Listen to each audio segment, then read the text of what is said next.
بسم الله الرحمن الرحيم. إلهي بaa mahad leh oo maanta halkan iskuulka ay keenay waxaan u mahad celinayaa xildhibaanada sharafta leh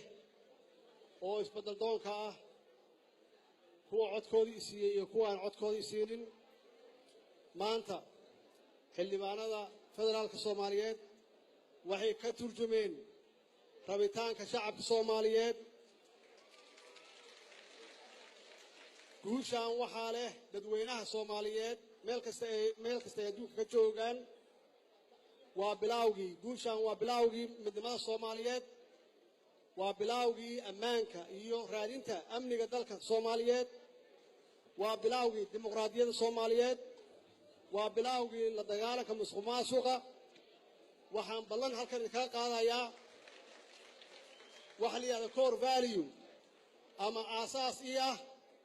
inaan ammaanada dalkan u leeyahay aan u xafido inaan cadaaladda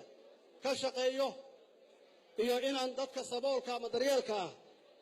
aan gacan siino aan caawino insha Allah waxaan rajaynayaa maalmaha soo socda inaan dalka u jeediyo khudbad inta taas laga gaarayo waa mahadsantihiin Soomaali ha noolaato Soomaali ha noolaato Soomaali ha midowdo waa mahadsantihiin walaalayaal